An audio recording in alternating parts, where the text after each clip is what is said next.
गे साइते अमसुंग honourable speaker honourable minister concern याम सु नहा बिरिमिना पारिंग मतम अइने सिमदा तौरमिगे हाबदो थोकना बदुन होनाबि हाइजरगा अइ हेल्थ की मतंगसिदा अइ मसेगे इसुम लोसिनजगे अदुगा मसिदा मतंग चितौरे कोई डॉक्टर हांगिबा मयामसे मसे इरांगनि को हांगिबा मयामसे एमपीसी थ्रूदा फजाना कॉन्ट्रैक्ट खरतेक तब तौदबिदा मसागी डायरेक्ट लौनने कनोदगी एमपीसी लौरगा मतुम तंगदि अवालिबा डॉक्टर मयाम वालिसि मचिंगन मेंशन बिउ हाइबसे अइ मसिम हाइजर लोसिनजगे अदुगा वेटनरी एम हस्बेंड्री से सिमतंग कम हाइजगे अखोगी हौजिकी वेटनरी डिपार्टमेंट से अखोना सुम लाइथोपै वाने मसी लाइथोइदौनेबा मसदे फंग पोन मयामना अखोई जीवी बा अखोई हिंगबदा क्वाइदगी कानाबा पिरिसे यंगो एग्जांपल सल्लोरे संगोम पी अखोदा अदुमतिक विटामिन मयाम पीदना इसादा मसा फनना ब्रेन फनना उंचाब फंगे अदि माना मु फारिबा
अरोइबदा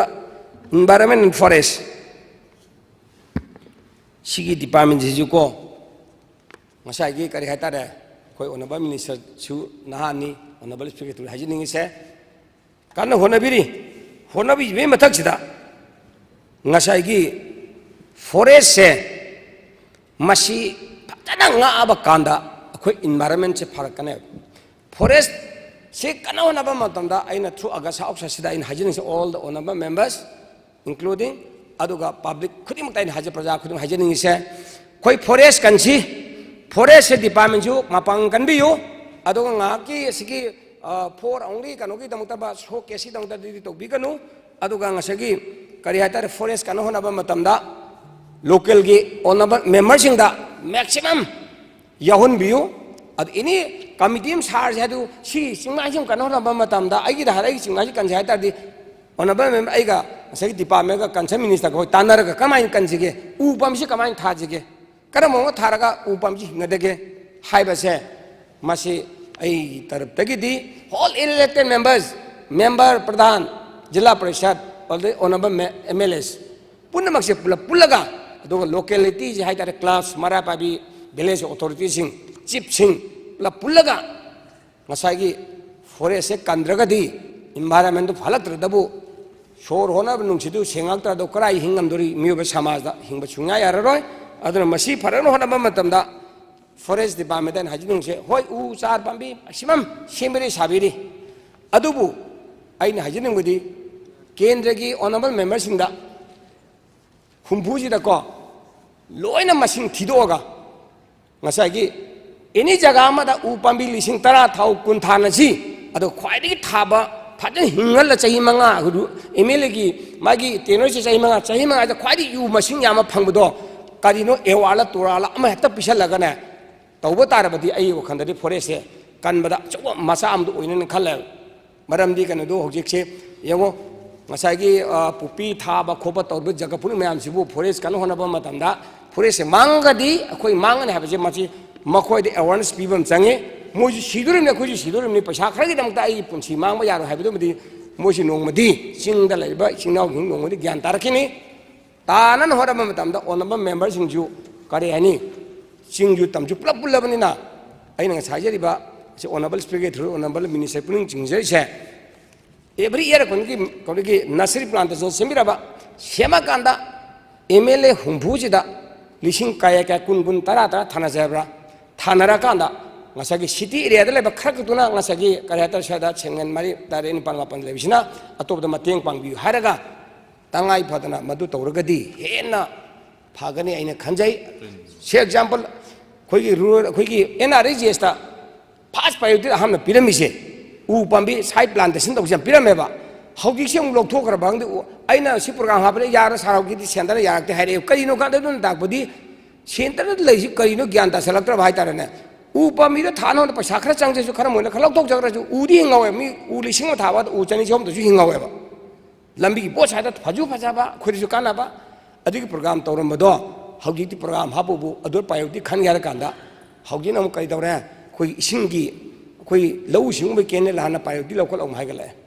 अदिसु यारगदी मसि लौटोपिगनु अदुगा सी तौग कांदा फॉरेस्ट डिपार्टमेंट दगी साइड दगी हारबा इलेक्टेड मेंबर सिंगरा फ्री द पिगेरा नत्रगा मिनिमम पैसा द पिगेरा हेक पुगिब उसिंगसे करिम हिंगमंग मदि दंगना खोने लौरि पैसा द हंदुक पिगे हिंगंद्रगना अदुनि पैसा दो लौगनि हाइगनि खंगदे अमनि खंगदे हारे पंचायत किदा लेरिबा लोकल बॉडी दा सिजु मसै तहनजनिंगी सिजु तौद्रे अदुना तौना होना बियु से हाइजरगा सै तंगाइ फदना क्लब सिंगना मारा पाइबि सिंगना नत्रा लेकाय अथॉरिटी सिंगना उ चार लौबा मतम लाकपा मतमदा फजना उ जाजे करम मंगना थागनी सिरी चाहिँ हुङ मरी हिंगला सिदा थमगा नोना आदा हातोक पुगेबा हातोक तारबा सन्ना करी पिजाब तो हातोकी तारबदी नखुजु पापोनी अखुन वाना सेंजर बखोजु कनो तौगनी हाइददा हाइबिरगा क्लब इसिनाव खिंजु अदि मारा पै माइबिलिंग जेजु चाहिँ खुदिंग छि थाबियु हाइदा मदई हुनबई दंग हाइजबनी अदुगा रोइबदा कोई एयर पोल्यूशन डस्ट पोल्यूशन मसे कयामु हौजिक से फलक्त्र हैबु ब्रिक फील्ड जे नुंगछिन कुंजलकसे है तायुदा कुंजलक भाइदारना खराना तौरन यादव क्वालिटी से हौजिकी मागी पुथोइबा ब्रिक की क्वांटिटी दुना मयाम पन ओकदो तादि हेना हबजल मगे कानदे थिदोक पिरगा हारे ब्रिक फेलसिना नोंग चेक कया पुथोई अदगी सिना कया पुथोई अखोना मियु बिना कोई मणिपुर लेबा प्रजा सिंगना कयाम कंज्यूम तौबा यागनी हबज कागलोसम चराकवा म तौबिरबा से एग्जांपल हारपिन होरंबा मतना टोटल नंबर अहमदा एरिया ऑफ दी कोई पीडी लैंड खंदो कान अचुकजंग हरगा सेमबीबा दुगुना ngasi चेक पुथोइब सिंदु चेक ब्रिक फील्ड की जगह सिंदु दगी टोटल नना कया पुथोइ नना कया पुथोइ चही म जुम कया रब कयाम साइ खंदोक पिरगा ngasi लबुक जु एग्रीकल्चर लमजु कनबा एयर पोल्यूशन जु कनबा डस्ट पोल्यूशन जु कनबा अदुदि पुनम कलबनेना मसी जे उदबु तो दाइना मसी की कनो चाहिँ हाइजबने अदना यारगदी अखोगी एयर पोल्यूशन जे मसी थोक्तनाबा मसगी ब्रिक फील्ड तो उरी खुदिमक सिंजे मसी अमुक्तंग दे ऑनरेबल स्पीकर थ्रू दने ऑनरेबल मिनिस्टर पुंजिंजे मसी फील्ड डायरेक्ट चलगा को यादबा सिंजिदु मोइदा मतम पिब्रे सिमंग नंगना चुंथोक्तबा तारबा कनो मैखुगी मागी सर्विस से पारमदबा तारबा अदो तारगदी मदो मसे पाइगे तो थबक से तौई तौ जन खंगदबा मिचिन खिंजलगा मिचिन ओन तौ तो सुम्याम यावेबा यावे खुदमबु हेक जुम से साकनो मोइदा थागलबा कांदा पुखरी सिंग साउ जाले पुखरी सिंग जे अमुगु मपाक ताले कांददी मोइदी थोरको कनो मैखुदि ताकबा कनो दो तंगोइदु ओइलेरमेबा अदोन ताकपदी खोइने पीरिबा मिचिन खोइ एयर कंट्रोल तौननाबा प्यूरिफाई तौननाबा मिचिन दो सिनदे ताकपने अदुना ऑनरेबल मिनिस्टरना मसिम सिंगु मसि फिल्ड चपिरगने यावदबा सिंगु मतम बिबिरगा माजु हिंगुरमनिना मतम बिबिरगा मदु मखाना तरोक पंगमदरदे खोइगी आरादो तसरौतदि मदु लोइना लौथोकपिग्रो अदुगा लाइफ से कन होना बंदा चो थौदंग लुबियु अदगी अमना कोई चिंग जे लेबाक से कोयला सारे फॉर एग्जांपल हौगिकी ngасai कोयला सारे हैदना सगी कोयला था खोई थादबिदा खोई करे तो लेना उफुन जे वा वा वा साहेन ले जाय हेत जुम कई का से त लेरे खुलक त पुचाई चालु दुनेबा कोइने सिरो थंबा असुम सिजु मसे कनाना तगरी खोई एनवायरनमेंट ना पोल्यूशन कंट्रोल बोर्ड की लेबीबा खोई कनोदना तौबिगे दौ नत्रा असिजु अमता तौदेबा अदगी से एग्जांपल टाटा दीपर दा नुंग लैंगो लेबाक से पूजाले पूजाला मरो मरो जोरो जोरो ताहौबो मयाम से मसिजु फादेबा हुजिबोदा अदुना सरकारना तकपा मतम लेबाक तो उफुल ओले उफुल ओलबनिना असगी दस लोय तोरगा असगी अखोइदा यार से सेंगक्तरे अचुगुंबा यामना लाब पिटी मेता सिदे यादे एक तो थुक दिल्ली दो के तहालोबा नत्रगा थुक कलकत्ता तहालो त बेंगलोर तहालोबा कदाइदेगी टाटा का मसे उरो अखोइ सिदेबा ngasai pitan bulane joro joro joro tara lambi se pungchai ke thome di plus jum sabane jum khogi lambi makhong da laingoi haidu tham se ngal amun takchan ni amun takchang ne di phun wa tara kan da di ngasai kare da khoi shor hom da nuk de war ani adana masi um se ngasai honorable minister kansana phadan miyang jangham bi haraga khoi pollution se ase control tawno tawsi weather phana ba hona si maram di khogi manipur haiba se khwai dagi सोथरीबा इसागी source maximum लेतबा state अम ओइबनिना लायेंग अखुई अनाबगी थबकसि हनदननबा होनबियु हाइबजे हाइजरग आई स्वाइद तिनजे पुनबु थैंक यू मथंगदा ऑनरेबल मेंबर श्री सुरेश कुमार ओक्रम तंबिगनी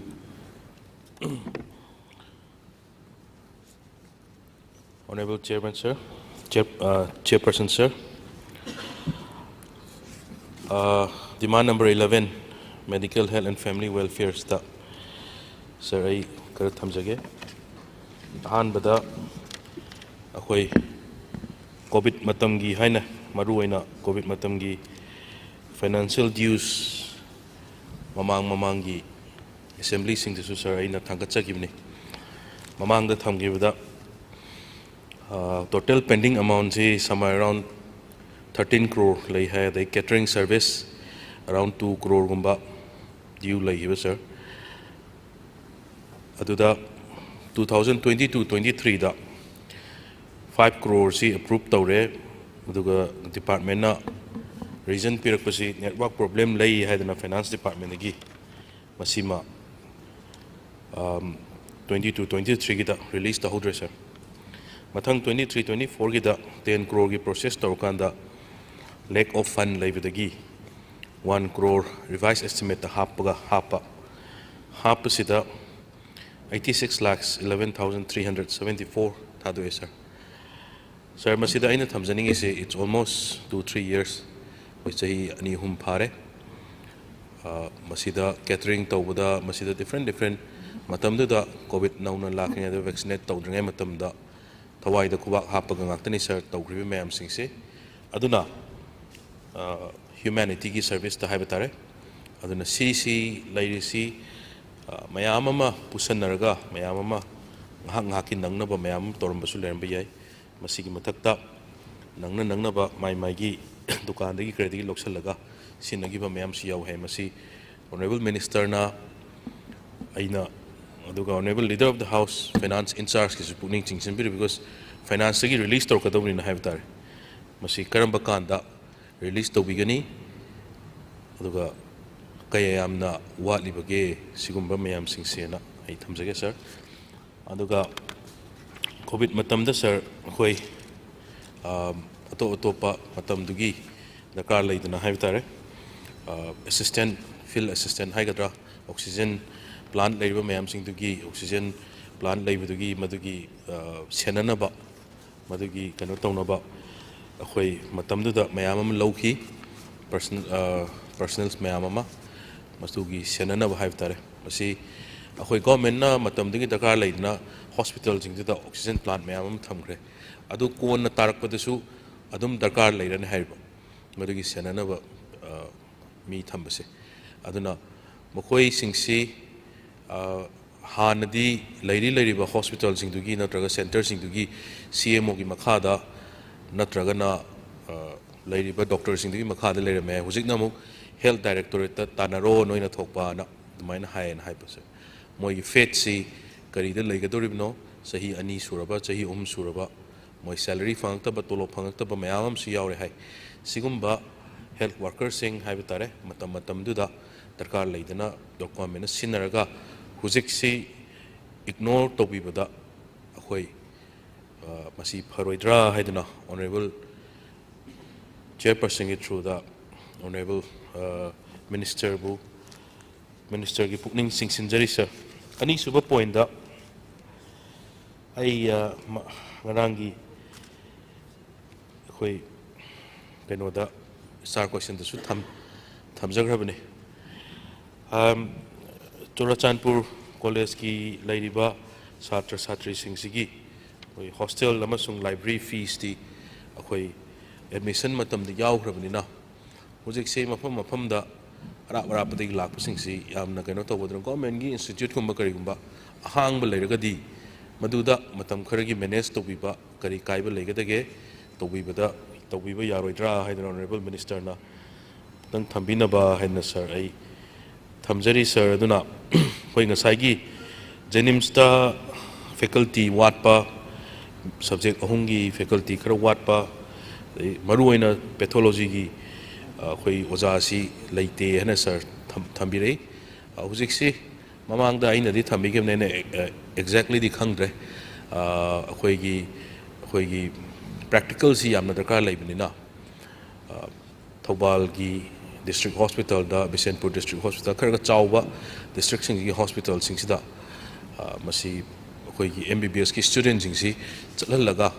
ꯑꯩꯈꯣꯏ ꯄ꯭ꯔꯦꯛꯇꯤꯀꯦꯜꯁꯤ ꯇꯧꯅꯕꯅ ꯍꯥꯏ ꯈꯔ ꯇꯧꯔꯦꯗꯤ ꯇꯥꯏ ꯃꯁꯤꯃ ꯀꯌꯥ ꯌꯥꯝꯅ ꯆꯠꯊꯕꯤꯔꯒꯦ ꯕꯤꯀꯣꯁ ꯖꯦꯅꯤꯝꯁꯇ ꯂꯣꯏꯅꯃꯛ ꯕꯦꯠꯁ ꯃꯌꯥꯝ ꯑꯃ ꯂꯩꯕꯅꯤ나 ꯖꯦꯅꯤꯝꯁꯀꯤ ꯃꯁꯥꯒꯤꯁꯨ ꯂꯩꯖꯕꯅꯤꯅ ꯃꯗꯨꯗ inconvenient ꯑꯣꯏꯕ ꯃꯌꯥꯝ ꯑꯃꯁꯨ ꯌꯥꯎꯋꯦꯅ ꯁꯥꯔ ꯇꯥꯖꯩ ꯁꯥꯔ ꯑꯗꯨꯒ ꯑꯩꯈꯣꯏ ꯑꯍꯨꯝꯁꯨꯕ ꯄꯣꯏꯟꯗ ꯉꯔꯥꯡꯁꯨ ꯊꯝꯖꯈ꯭ꯔꯕꯅꯤ ꯁꯥꯔ ꯑꯣꯅꯔꯦꯕꯜ ꯃꯤꯅꯤꯁꯇꯔꯅ ꯑꯩꯈꯣꯏ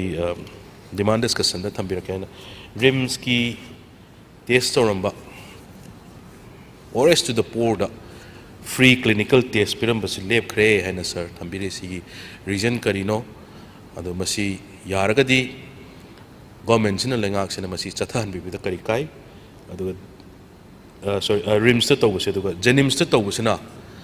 ꯃꯈꯣꯏꯒꯤ ꯔꯤꯑꯦꯖꯦꯟ ꯍꯥꯏꯔꯣ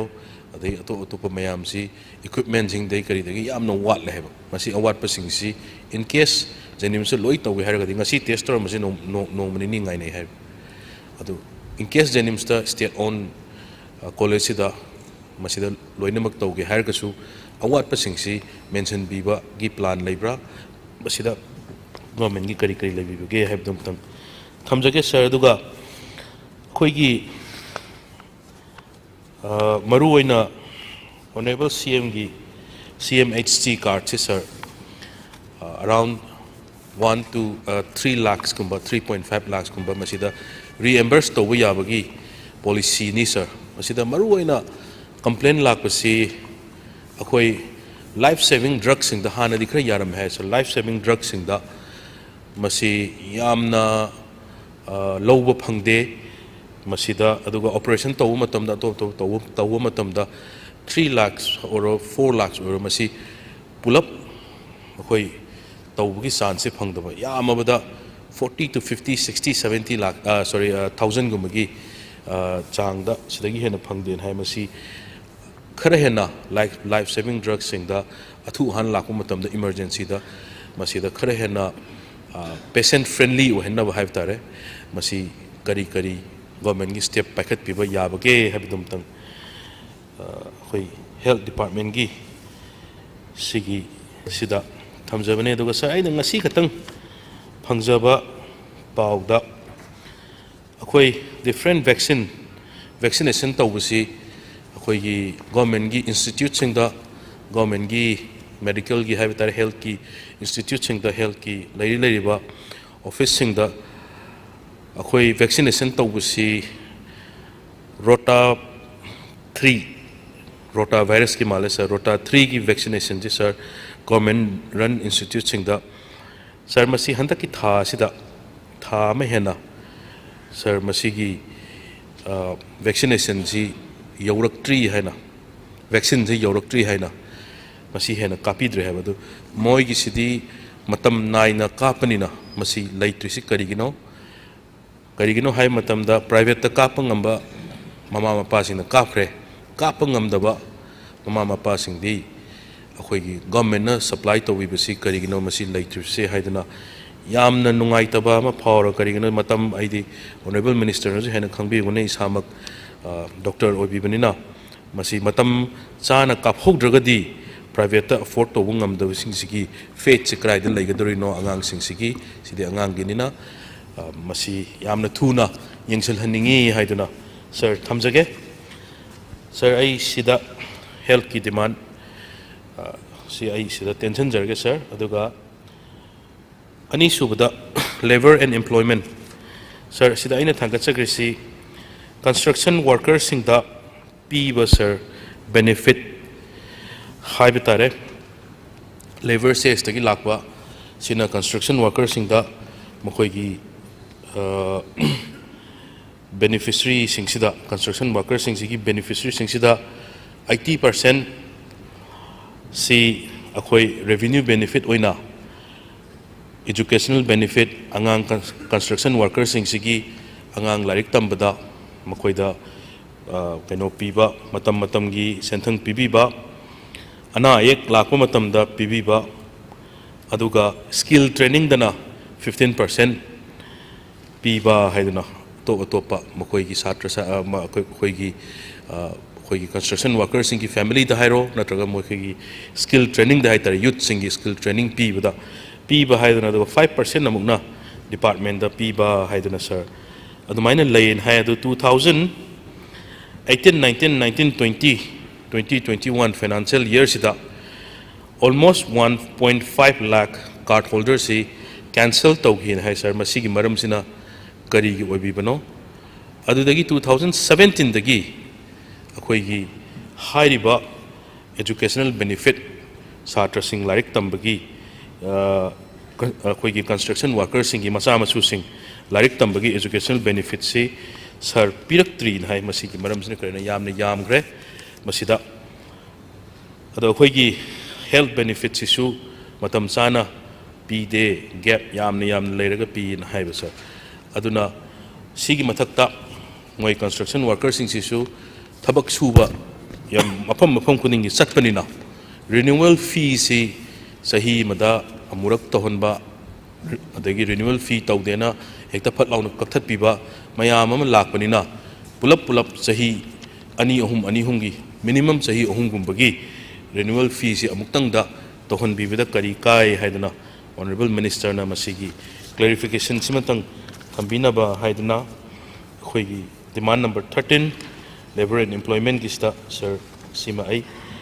thamjage sir aduga sir ahum suba sida sir demand number 18 animal husbandry and veterinary including dairy farming haina sir sil laibsida ahan bada aina thamjage si